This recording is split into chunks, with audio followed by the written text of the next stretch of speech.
राम राम जी सभी भाई बहनों को। मैं हूं बाबा रामदास। आप देख रहे हैं बाबा की खरी खोटी। मेरे साथ हैं भाई कमलकांत जी। आप बड़े वरिष्ठ पत्रकार हैं, हरियाणा और दिल्ली कवर करते हैं, वैसे तो राष्ट्रीय पत्रकार हैं। और आपका एक बहुत शानदार यूट्यूब चैनल है जनमत हरियाणा। कमल भाई जी। राम राम।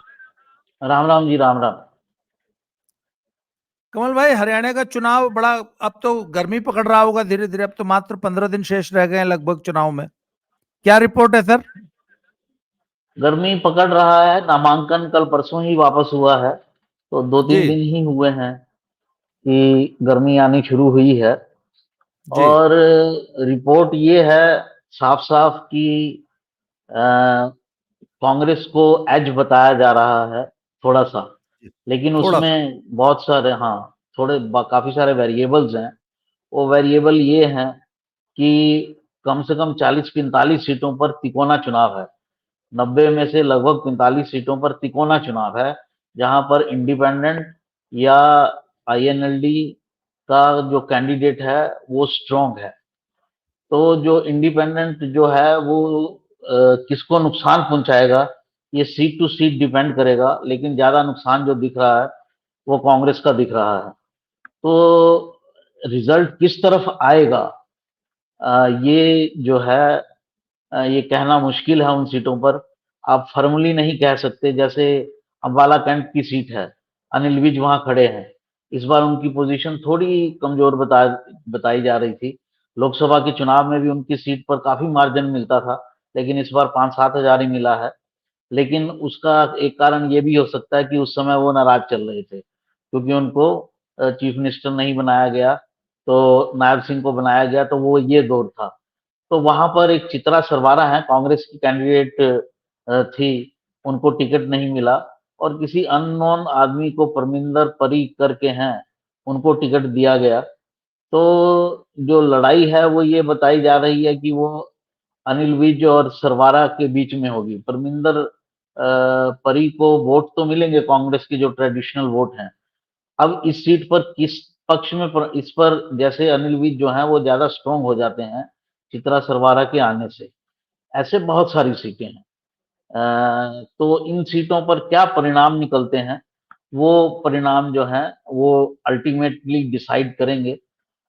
अगर सीधा सीधा चुनाव को देखा जाए तो कांग्रेस का एज है। लेकिन अगर आप डिटेल में जाते हैं और एक एक दिन को पकड़ते हैं, जैसे मैंने कल किसी से मेरी बात हुई, पंचकुला की सीट है।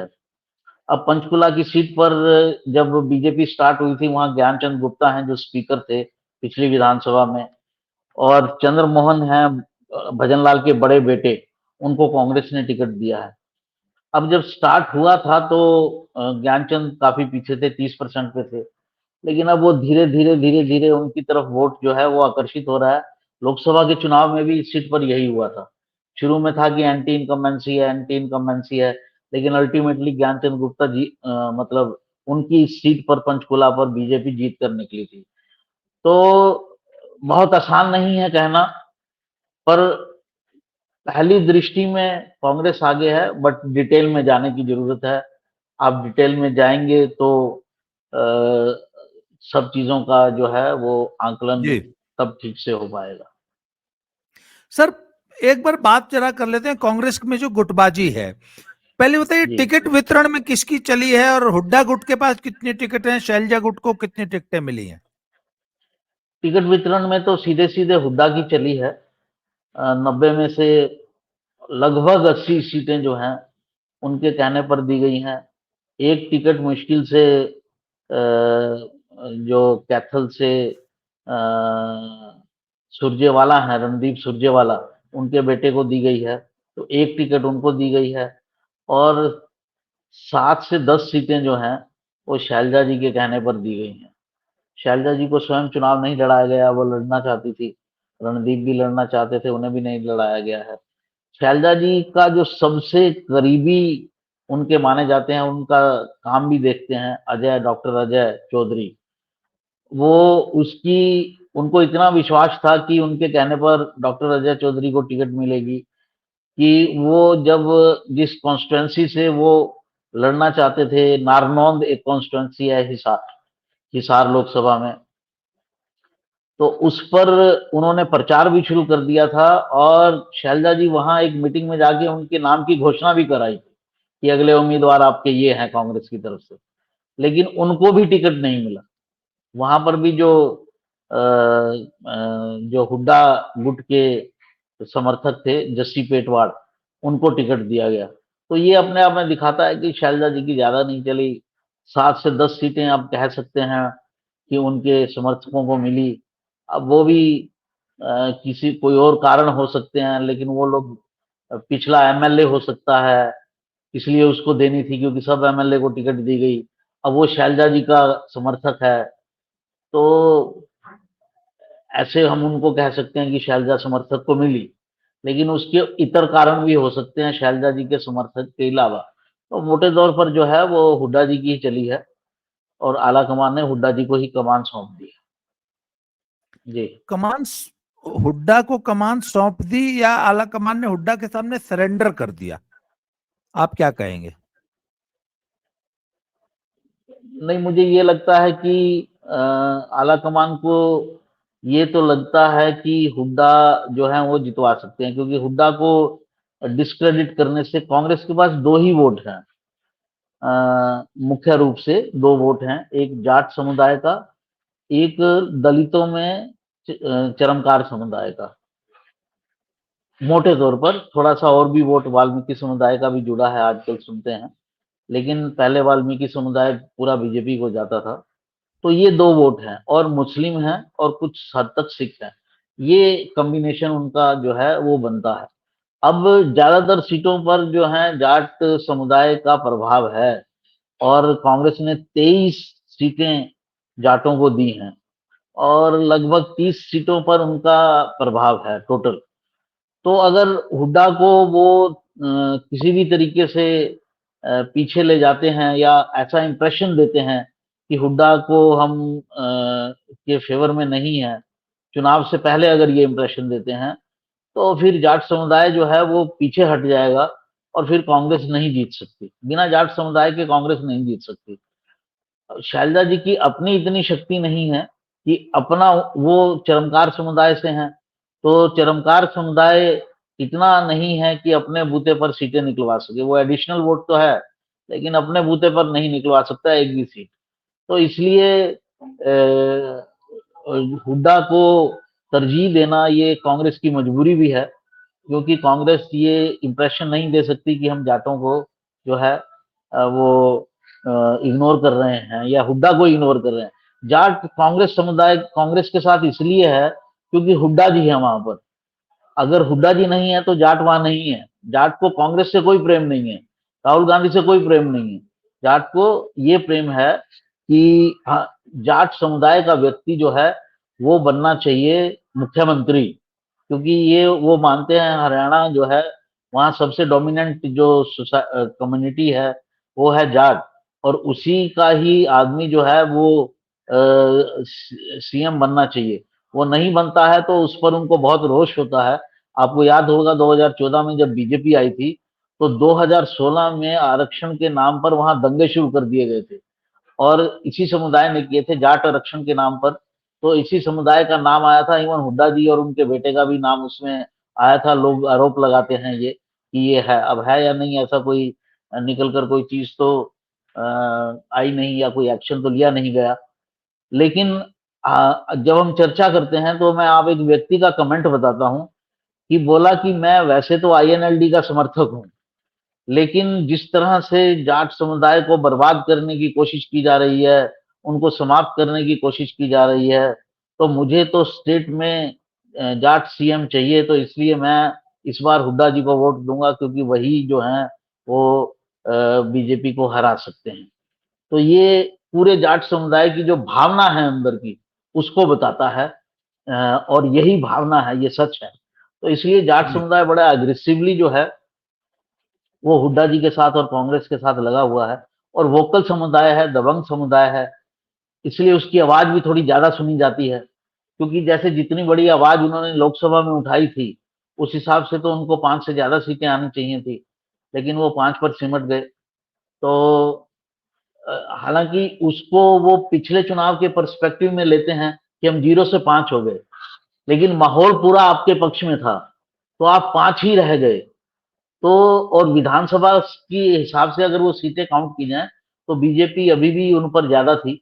44 सीटों पर बीजेपी आगे थी, 41 40 या 41 पर कांग्रेस आगे थी, 3-4 पर आम आदमी पार्टी थी। एक सीट ऐसी थी जिन पर मात्र 2 वोटों से कांग्रेस आगे थी, उसे बराबर का माना जाना चाहिए। वो क्योंकि बेसिकली वो बीजेपी की सीट है, कोसली, रोहतक लोकसभा में पड़ती है। और तो इसलिए वो परिणाम भी ये नहीं दिखाते हैं कि बीजेपी बहुत कमजोर है। वोट परसेंटेज भी ठीक ठाक आया था बीजेपी को। कांग्रेस का वोट बढ़ रहा है, इसमें कोई दो राय नहीं है, लेकिन बीजेपी का वोट बहुत नीचे चला गया है या लड़ने की स्थिति में नहीं है, ऐसा भी नहीं है। इसलिए मुझे लगता है कि हरियाणा के चुनावों को काफी बारीकी से देखा जाना चाहिए। 10 साल हो चुके हैं, 10 साल का एंटी इनकम्बेंसी होता ही है। अब नरेंद्र मोदी जी के खिलाफ हो गया तो हरियाणा तो कोई बड़ी चीज नहीं है। जी। तो इसलिए थोड़ा सा इसे, इन चुनावों को और गंभीरता से लेने की जरूरत है। और सीट बाय सीट जो है, रिजल्ट जो है वो सीट बाय सीट आएगा, उसमें किसी के पक्ष में भी आ सकता है। अच्छा, मुझे ये बताइए, पिछले दिनों एक चर्चा बहुत जबरदस्त, एक वीडियो वायरल हुई थी जिसमें एक ताऊ जी जो हैं, जो कि अपने आप को हुड्डा समर्थक बता रहे थे, उन्होंने कुछ शैलजा जी की जाति को लेकर कुछ जाति सूचक बड़ा डेरोगेटरी वर्ड यूज कर दिया था, जिसके बारे में बड़ी चर्चा हुई और बड़ा गुस्सा देखा गया था वर्ग विशेष में। उसका, ऐसे चीजों का कितना नुकसान देख रहे हैं आप? थोड़ा सा प्रभाव तो पड़ता ही है, क्योंकि ये अब ज्यादा बोलना ठीक नहीं है। जैसे मैंने बताया कि दबंग कम्युनिटी है, दूसरों को हे दृष्टि से देखती है, इवन जो अपर कास्ट भी होते हैं। पर इस विषय में मैं ज्यादा जाना नहीं चाहूंगा, क्योंकि ये व्यक्तिगत आक्षेप कई बार मान लिया जाता है, वैसा है नहीं। तो गांव में तो ये स्थिति है ही, दबा कर रखा जाता है दलित को। अभी तक उनकी बारात नहीं, अभी भी कई गांव में उनकी बारात नहीं निकल सकती, दूल्हा घोड़े पर नहीं चढ़ सकता। अ, ये जो दबंग कम्युनिटीज हैं भारत की, चाहे वो जट सिख हों, चाहे वो राजपूत हों, इन तरह की कम्युनिटी, ऐसे जो दलित वर्ग है उसको दबाकर रखना चाहती हैं। वही हरियाणा की स्थिति कोई अलग नहीं है। अच्छा, मुझे ये बताइए कि जाट जितना ज्यादा एग्रेसिव होता है, जितना वोकल होता है, सड़क पे जमीन पे जितना ज्यादा आक्रामक दिखता है, उसकी प्रतिक्रिया में नॉन जाट वोट उतना ज्यादा पोलराइज होता है बीजेपी के पीछे। तो ये जो जाट नॉन जाट की पॉलिटिक्स है, वो 35 जात वाली जो पॉलिटिक्स खट्टर साहब ने शुरू की थी, उसका कितना पोलराइजेशन, आप नॉन जाट पोलराइजेशन देख रहे हैं बीजेपी के पक्ष में? और नायब सिंह सैनी के आने से क्या फर्क पड़ा इसमें? देखिए, मैं आपको पहली चीज तो ये क्लियर कर दूं कि ये पॉलिटिक्स जो है वो बीजेपी ने शुरू नहीं की है। मैं आपको इसका हिस्टोरिकल पर्सपेक्टिव देता हूं। ये पॉलिटिक्स वैसे तो जाट डोमिनेंस जो है जब से हरियाणा बना है तब से है, लेकिन ये जाट वर्सेस नॉन जाट में तब हुआ जब हुड्डा जी पावर में आए। हुड्डा जी के पास अपना कोई एज सच वोट नहीं था, जाट भी नहीं था। जाट जो है वो बेसिकली आईएनएलडी को अपनी पार्टी मानता था और चौधरी देवीलाल के पीछे था। उसके बाद चौधरी जो उनके पुत्र थे ओम प्रकाश चौटाला, उनके पीछे था। तो हुड्डा जी ने जब वो 2005 में सत्ता में आए, तो उन्होंने अपनी प्रभुत्व को स्थापित करने के लिए जो है, जो उनके 3 इलाके थे, जिस इलाके के थे वो देशवाल जाट हैं। और जो चौटाला जी का जहां पर प्रभाव है, वो बागड़ी जाट कहते हैं उनको, या एक नाम है उनका, थोड़ा मेरे दिमाग से स्लिप कर रहा है, लास्ट टाइम मैंने आपको बताया था, वो कहते हैं। तो इन्होंने देशवाल वर्सेस सिरसा की राजनीति शुरू की कि वहां का ही क्यों बनेगा जाट। हाँ, असली तो जाट देशवाल जाट है। तो ये जो देशवाल जाट है, ये रोहतक बेल्ट जो है ये देशवाल जाटों की है। देशवाल जाट होते हैं जो एक ही कम्युनिटी, एक ही परिवार से होते हैं, परिवार का एक्सटेंशन। इसीलिए आपको यहाँ पर हुड्डा का गांव मिलेगा, मतलब ये गांव तो हुड्डा समुदाय का है, ये गांव तो दलाल समुदाय का है, दलाल खाप का है। वो इसीलिए कि कुछ लोग उस तरफ आकर बस गए और धीरे धीरे ये स्थिति जो है वो सिरसा वाली साइड में नहीं है। तो इन्होंने देशवाल वर्सेस नॉन देशवाल की राजनीति शुरू की और जितना भी नौकरियां दी वो अपने इलाके के जाट समुदाय के बच्चों को दी। और अगर कोई दूसरा मांगता था कि भाई नौकरी हमको भी दो, हमको भी कुछ खाना कमाना है, मैं जनरल बात कर रहा हूं जो आरोप लगते हैं, तो उनको ये कहा जाता था नौकरी तो लगवा लो 10 लोगों की, लेकिन होना चाहिए जाट। तो वो पैसा लेकर खर्ची पर्ची के जरिए वहां होता था। तो 2005 में ये राजनीति ने जोर पकड़ा और जितना डेवलपमेंट हुआ हरियाणा में वो इन 3 जिलों में हुआ, झज्जर, रोहतक और सोनीपत। और ये ठोस एरिया बन गया, नौकरियां भी इन्हीं इलाके के बच्चों को मिली। तो ये हुड्डा जी का ठोस वो बन गया और उनके ऊपर ये हो गया कि ये जाट समुदाय की खैर ख्वाह करते हैं। जैसे जैसे आईएनएलडी कमजोर होने लगी पारिवारिक कारणों से, वैसे वैसे हुड्डा जी जो हैं वो ज्यादा बड़े जाट समुदाय के लीडर हो गए क्योंकि कोई और बचा नहीं।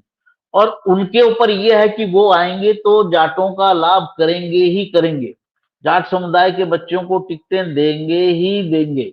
और ये जो इंटरव्यू और जो व्यवस्था है, व्यवस्थागत एंट्रीज होती हैं, वो नहीं होंगी, वो पर्सनल जान पहचान पर होंगी, खर्ची और पर्ची फिर शुरू होगी।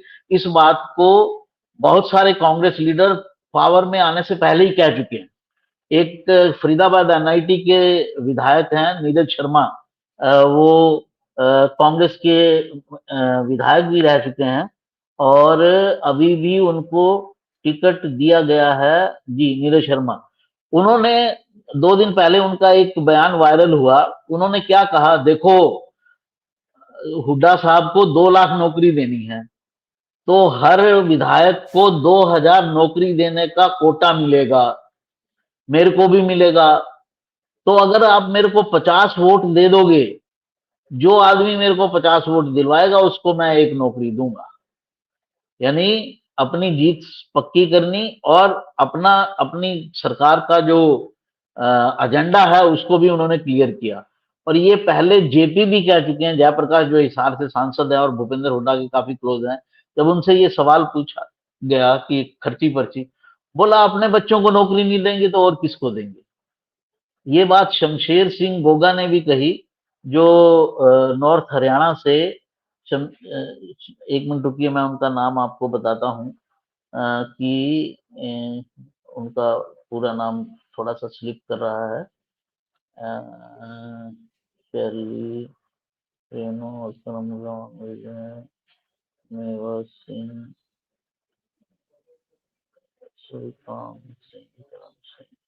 शमशेर सिंह गोगी, ये असंध से कांग्रेस के उम्मीदवार हैं। इन्होंने भी ये बात कही कि भाई सत्ता में आवेंगे पहले तो अपना घर भरूंगा, फिर अपने जान पहचान वालों का घर भरूंगा, फिर बाकियों की देखूंगा। तो कल ये बयान इनका भी आया। तो एजेंडा क्लियर है। जो लोग समझदार हैं वो इतनी भाषा में नहीं बोलते हैं, जो लोग राजनीति में बहुत ज्यादा घुले मिले नहीं होते हैं वो बोल जाते हैं। तो उन्होंने ये बोला। तो ये जो बात हो रही थी कि किसने शुरू की, तो जब ये तीन तीन इलाकों में, क्षेत्र में और एक समुदाय को नौकरियां मिलने लगी, तो दूसरे समुदायों में फिर ये आवाज उठने लगी कि भाई हमारे बच्चे क्यों नहीं नौकरी पा सकते। तो यहां से जाट वर्सेस नॉन जाट शुरू हुआ। और जब 2014 में बीजेपी की सरकार आई, इसी मुद्दे पर आई थी वो, कि हुड्डा जो है सिर्फ एक क्षेत्र को प्रमोट करते हैं। तो इसी मुद्दे को जब बीजेपी की सरकार आई तो 2002 ही सालों में दंगा भी शुरू हो गया, इसी मुद्दे पर हुआ, जाट वर्सेज नॉन जाट कैसे राज कर सकता है हरियाणा में, वो भी पंजाबी।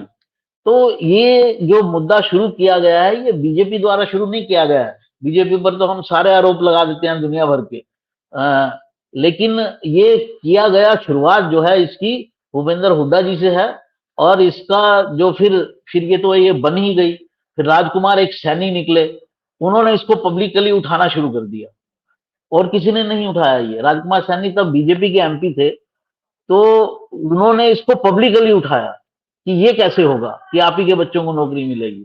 तो वहां से ये चीज फर्म अप कर गई। तो जाट वर्सेस नॉन जाट जो है वो है, और इसीलिए इलेक्शन जैसे जैसे करीब आता है तो माना जाता है कि बीजेपी का जो वोटर है उसमें फिर ये टेंशन, ये असहजता पैदा होती है कि यार हम लोग कैसे रहेंगे, क्योंकि फिर जो है हुड्डा जी के राज में बहुत ज्यादा कानून व्यवस्था की क्या स्थिति हो ये कोई कह नहीं सकता है।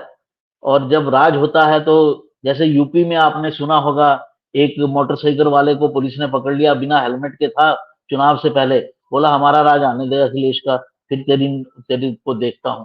तो ये उसका बड़ा रिएक्शन हुआ था प्रदेश में। तो ये वाली स्थिति लगभग यहाँ है, हमारा राज आने दो फिर देखते हैं। जी। तो कुल मिला के सर अगर इसको सम अप करें तो जजपा और आम आदमी पार्टी सिर्फ वोट कटवा पार्टी बन के रह जाएंगी, हर सीट पे 1000 2000 4000 वोट, किसी किसी सीट पे 10,000 वोट। जैसे जजपा को हम ये मान लेते हैं 5-7 सीटों पे 8-10 हजार वोट, नहीं तो 1000 2000, या जजपा ने थोड़ा सा इंप्रूव किया इधर? नहीं, जजपा ने ऐसा कोई इम्प्रूव नहीं किया है। जजपा को सीटें नहीं मिलने वाली हैं जहां पर सीटें मजबूत ना मिले, कैंडिडेट हैं। नहीं, वोट वो काटेंगे। वोट भी नहीं, वोट भी ज्यादा नहीं काटेंगे। वोट काटना देखिए, अगर 10-12 हजार कोई वोट ले तो उसको वोट काटना कहेंगे। 3-4 हजार वोट से वोट नहीं कटता है। तो 3-4 हजार वोटों की ही पार्टी हो गई है वो। और जो आईएनएलडी है उसको कुछ सीटें मिल सकती हैं। वो ज्यादा बेहतर वोट काट सकते हैं क्योंकि उनके साथ बीएसपी है। बीएसपी की एक बेल्ट है पूरी, जहां पर बीएसपी मजबूत है। और एक दो जगह तो बीएसपी के साथ ही मुकाबला है बीजेपी का, अहीरवाल में, जहां अतर चंद हैं, किस सीट पर हैं वो मुझे देखना पड़ेगा, लेकिन वो पिछली बार सेकंड नंबर पर रहे थे। उसी तरह से अंबाला, यमुनानगर, जगाधरी सीट में भी उनके वोट हैं। तो ये वोट कटवा आईएनएलडी बीएस प्लस बीएसपी है। जजपा थोड़ी सी है, आप थोड़ी सी है, और इंडिपेंडेंट ज्यादा है, क्योंकि जी। इंडिपेंडेंट विद्रोह करके ज्यादा आए हैं।